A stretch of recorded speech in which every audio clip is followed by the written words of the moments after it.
E aí, pessoal, tudo bem? Esse é o vídeo de apresentação do grupo 7 e o nosso tema é biodiversidade genética. Aposto que você deve estar aí se perguntando aonde e por que eu vou usar, que eu vou precisar, por que eu vou usar isso na minha vida. Bom, para ser sincero, para bastante coisa. Nesse vídeo você vai ver como que esse conceito cresceu exponencialmente no mundo inteiro. E impulsionado principalmente pelo avanço pelo avanço biotecnológico na nossa sociedade. Essa tática de biodiversidade genética é a mais eficiente, barata e segura para controlar as doenças das plantas dentro de uma plantação grande. E é muito bom para o meio ambiente. Tipo, por exemplo, todos os alimentos, a maioria pelo menos que a gente come, são de plantas que foram protegidas contra algum tipo de doença, seja por meios geneticamente modificados, etc.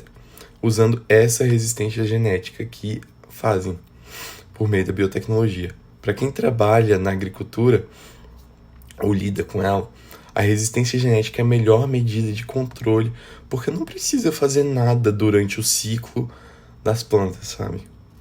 E dá para combinar com outras práticas de manejo, por exemplo, rotação de culturas.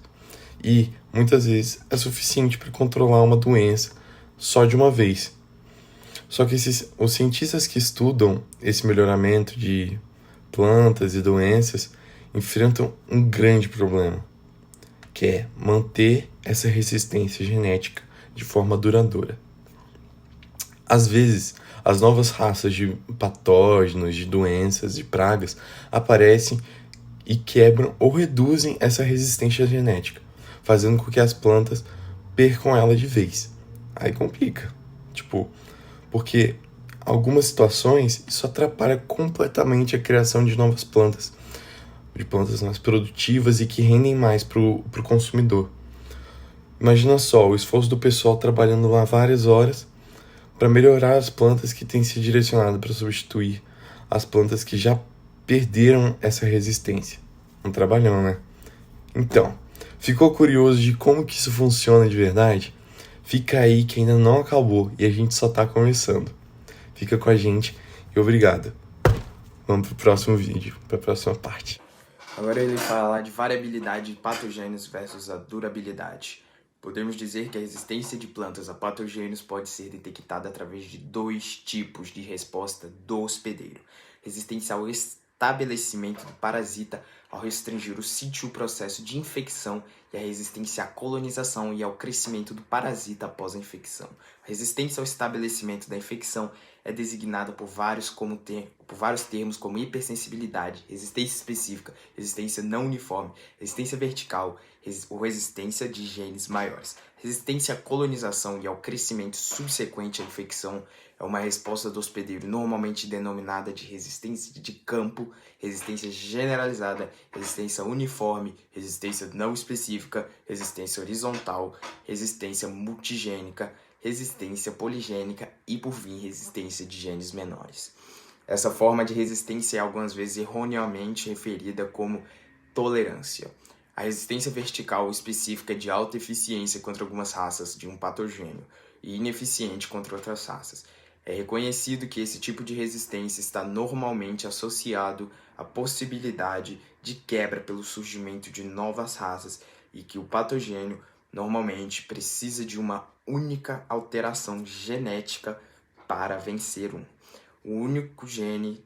para vencer um único gene tipo de resistência. Esse tipo de resistência atua reduzindo a quantidade de inóculo inicial disponível para o início de uma epidemia. Após o estabelecimento dos sítios de infecção, o patogênio vai colonizar o seu hospedeiro, seguindo-se de um período de reprodução que representa a produção de inóculo para os ciclos subsequentes de infecção.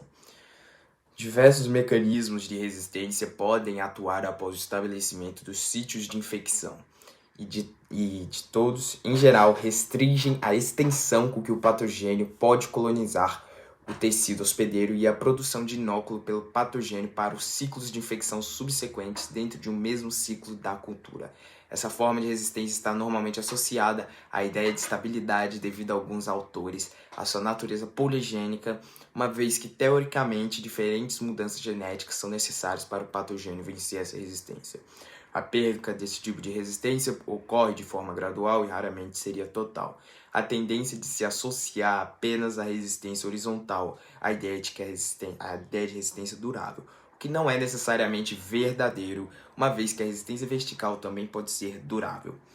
A resistência durável é definida como aquela que permanece efetiva enquanto cultivaram a semente amplamente cultivada em um ou mais ambientes favoráveis à doença. Essa característica de durabilidade é reconhecida de forma retrospectiva. Uma vez identificada, essa forma de resistência deve ser tratada com um recurso de alto valor, tanto para utilização em programas de melhoramento, quanto para investigações futuras sobre as causas da sua durabilidade. A durabilidade pode ser influenciada por vários fatores: a durabilidade inerte, a própria resistência, a variabilidade do patogênio, os ciclos do patogênio e do hospedeiro, a área de plantio atingido pelas cultivares resistentes e suscetíveis à influência de fatores epidemiológicos sobre a população do patogênio. Partindo agora para o exemplo prático que o autor dispõe em sua obra, ele fez o uso dos exemplos dos milhos na plantação brasileira, sendo que o milho, hoje em dia no Brasil, é um dos alimentos que mais possuem porcentagem de plantação de transgênicos, assim, geneticamente modificados, que teve sua variabilidade genética muito aumentada por causa dessa modificação. Cerca de mais ou menos 89% da plantação atual de milho compõe esses transgênicos. E isso foi feito de grande forma para melhorar a estabilidade da produção do milho. Porque no Brasil a plantação de milho tem um problema histórico que corresponde a diversos fatores que influenciaram nessa situação, mas especialmente o plantio sucessivo em uma mesma área que acabou esgotando os nutrientes da região, além de que a plantação em áreas de irregularidade hídrica que não forneciam a quantidade mínima de água necessária para o crescimento normal e estabilizado do milho, além do que a plantação em épocas erradas do milho, fora de época, que acabaram influenciando as safras de milho até 1990 serem de baixa produtividade, de uma qualidade não tão esperada e boa quanto o produto brasileiro de verdade. Percebeu-se então que a partir de 1990 todos os recursos técnicos e produções e recursos financeiros foram direcionados para as áreas de pesquisa para a resolução dos conflitos anteriores, dos problemas anteriores da safra de milho. Mas isso permitiu que abrisse espaço para uma ascensão de um novo problema da safra de milho atual, que seria o controle de pragas e pestes, principalmente vírus e pragas no geral, como gafanhotos, que tem atingido grandemente a produção de milho no Brasil. Por isso que um grande advento para a resolução desse problema de pestes é a variabilidade genética, porque ela não impacta diretamente na vida do utilizador, por ser totalmente segura e não se faz uso de agrotóxicos e tais produtos, mas além disso, ela consegue selecionar os melhores genes, ou seja, consegue, além de fazer mais resistente aos usos de vírus e pragas, ela consegue selecionar talvez os melhores gostos e melhores resistências e maior durabilidade também. Tal seleção é essencial para que as safras de milho consigam continuar tendo uma boa resposta e consigam ter um maior nível de produção e serem extremamente beneficentes para a saúde da população brasileira. Mas também é válido ressaltar que é extremamente importante realizar tais procedimentos de variabilidade genética com as populações de milho de forma totalmente controlada e com pessoas extremamente experientes e capacitadas. Porque caso a variabilidade dê errada e as populações de patógenos e vírus comecem a ficar cada vez mais resistentes, isso pode gerar um problema muito grande para as produções de milho futuras e que conseguiria dizimar total a população de produção de milho no Brasil. Aí vamos para a conclusão, né? A utilização da resistência horizontal no manejo de doenças na cultura do milho, ela já vem sendo utilizada de forma mais intensa, sendo a seleção dos materiais geneticamente resistentes realizada sem um conhecimento adequado sobre a população do patogênio e sobre o seu controle genético. E alguns autores consideram que a maior estabilidade dessa forma de resistência está na sua natureza poligênica, uma vez que, para se adquirir a capacidade de vencer essa resistência, uma raça teria de vencer a resistência condicionada por diversos genes. E vários trabalhos sobre a genética da resistência e algumas doenças em milho, contudo, tem indicado um controle exercido por poucos genes, com a predominância de ação gênica aditiva. Dois aspectos devem ser considerados na utilização dessa forma de resistência, de forma intensiva no manejo de doenças no milho. O primeiro é a necessidade de se avaliar a possibilidade de serem selecionados a médio e a longo prazo raças que são adaptadas, né, à resistência, ou seja, mais agressivas a cultivares com esse tipo de resistência. E o segundo ponto é a sua estabilidade em relação a diferentes populações do patogênio.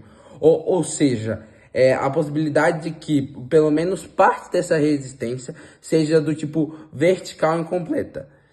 E é possível manejar as doenças na cultura do milho por meio da resistência vertical. Essa questão merece uma maior atenção do que aquela que tem recebido até o momento. E é preciso considerar a possibilidade de que no plantio de cultivares com níveis mais elevados de resistência quantitativa resulte, né, em uma adaptação do patogênio, como já referido anteriormente. Outro ponto importante é o fato de que o plantio de milho no Brasil se é realizado de forma quase contínua. Então, durante o ano inteiro você vai ter plantio, o que tende a favorecer o aumento do potencial de inóculo de raças já existentes e a disseminação de novas raças com a maior agressividade, podendo em médio prazo isso fazer com que os níveis de resistência horizontal sejam insuficientes para o controle da doença. E também há uma necessidade de que os aspectos sejam mais bem avaliados por parte da pesquisa, para que a utilização dessa forma de resistência ela seja feita em bases mais científicas. Porque se a gente considerar o controle total exercido sobre o desenvolvimento da doença, essa seria a forma de resistência mais adequada para fazer em frente ao alto potencial de inóculo existente nas condições brasileiras, para a maioria dos patogênios de milho. Esse tipo de resistência, como já sabe, pode exercer alta pressão de seleção sobre a população do patogênio, resultando num surgimento e disseminação de raças de alta virulência e cujas as consequências são mais conhecidas, principalmente em seus aspectos econômicos. Não seria diferente que a resistência vertical fosse utilizada da mesma forma como em outros patossistemas. Há de se considerar também os efeitos dos genes de resistência vertical sobre a evolução do patogênio. É importante que a utilização da resistência genética como estratégia para o manejo, de doenças, né, o manejo, ela seja feita de forma coordenada e fundamentada em conhecimentos sobre as populações de patogênios a serem manejados.